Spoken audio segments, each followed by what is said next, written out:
ஓம் அகத்தீசாய நம. ஞானசக்தி ஊடக பார்வையாளர்கள் திருவடியை வணங்குகின்றேன். நான் உங்கள் விஜயகுமார். அருளாளர்களே, இன்று நாம் ஆய்வுக்கு எடுத்துக்கொள்ளக்கூடிய தலைப்பு குரு வழிபாடு.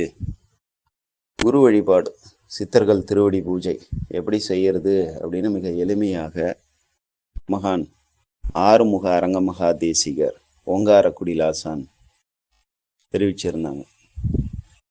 அந்த வகையில் அதனுடைய நுட்பத்தில் போய் குரு வழிபாடு செய்து நான் பெற்ற தெளிவு என்ன அப்படின்னாக்கா, உண்மையான குரு வழிபாடு எப்படியாக இருக்கும் அப்படின்னாக்கா, அறியாமல் இருக்கும்போது குருவின் திருவடி முன்பாக அமர்ந்து ஓமகத்தீசாய நம, ஓமகத்தீசாய நம, ஓமகத்தீசாய நம, ஓமகத்தீசாய நம, ஓமகத்தீசாய நம நாமத்தை சொல்றது, வார்த்தையை கேட்கறது, திருவுருவை பார்ப்பது, குருவின் சிந்தனையில் இருப்பது, இப்படி எந்த வகையிலையாவது குரு பக்தியை நாம் செய்யலாம் தொடரலான்னு திருமூல மகரிஷி சொல்லியிருந்தாலும் கூட, அந்த குருவுக்கு முன்பாக நாம் அமர்ந்து குருவின் திருவடியை துதி செய்து மௌனமாக உடலில் இருக்கின்ற 72,000 நாடி நரம்புகள்லையும் ஒரே சிந்தை குருவின் திருவடியை குறிக்கோளாக வைத்து, உங்கள் திருவடியை நான் அடைவது தான் முழுமை பேர் முக்தி பேர் என்ற ஜீவ முக்தியை அடைவது தான், பெற்ற அந்த பேரின்ப பெருவாழ்வை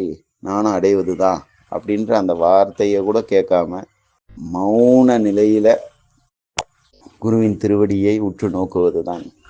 எனக்கு இதை செய்யுங்க, அதை செய்யுங்க, அப்படி பண்ணுங்க, இப்படி பண்ணுங்க, எனக்கு இது தேவை, பல ஞானிகளை நீங்கள் உருவாக்கி இருக்கிறீங்க, எனக்கும் ஒரு வாய்ப்பு கொடுங்க, என்னையும் ஞானியாக மாற்றுங்க. எல்கேஜியாக ஆரம்ப காலகட்டத்தில் நம்ம வழிபாடு செய்ததெல்லாம் ஓகே தான். பிஹெச்டி நிலைக்கு வந்த பிறகு நன்றி செலுத்த கூட நாம் எண்ணங்களை திணிக்கக்கூடாது. இவ்வளவு அறிவையும் நுட்பத்தையும் ஆற்றலையும் அதிகாரத்தையும் உயர்ந்த வாழ்வையும் எனக்கு அமைச்சு கொடுத்துருக்கீங்களே குருநாதா, நன்றி அப்படின்னு கூட சொல்லக்கூடாது.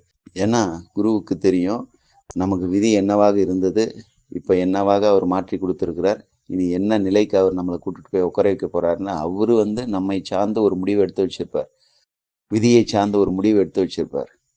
அதில் அவரு பயணம் செய்கின்ற பொழுது குருவானவர் நம் வாழ்க்கையை பொறுப்பெடுத்து கொண்டு நம்மளை என்ன செய்யணுன்ற ஒரு நடை பயணத்தில் அவர் இருக்கின்ற பொழுது, எனக்கு இதை செய்யுங்க, அதை செய்யுங்க அப்படின்னாக்கா அவருடைய நோக்கம் மிக உயர்ந்ததாக இருக்கும். நமக்கு என்ன செய்யணும் அப்படின்ற அந்த குறிக்கோள், நோக்கம், எண்ணம், திட்டம் இதெல்லாம் மிக உயர்ந்த உச்சபட்ச சிந்தையாக இருக்கும். ஆனால் நம்ம அறிவில் தெளிவற்று எனக்கு இதை மட்டும் செய்து கொடுங்க, அதை மட்டும் செய்து கொடுங்கன்னும் போது அவருடைய வேகத்தை, விவேகத்தை, ஆற்றலை, அதிகாரத்தை, பலத்தை நாமளே முட்டுக்கட்டை போடுறதா மாதிரி இருக்கும். அனாவசியமாக அவருடைய வேகத்தை குறைக்கின்ற செயலாக இது இருக்கும்.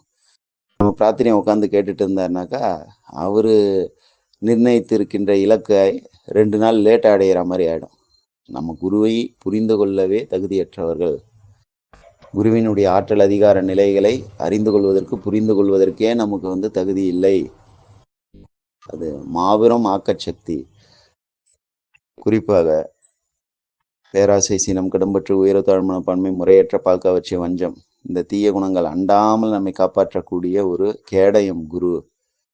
மேலும் வற்றாயிருப்பு, பேராற்றல், பேரறிவு, காலமெனும் இறைநிலை தன்மையில முழுமையாக கலந்து இறை நிலையாகவே வாழ்கின்ற உன்னத தன்மை குரு அப்படின்னு நம்ம உணரக்கூடிய தன்மையில வரணும்.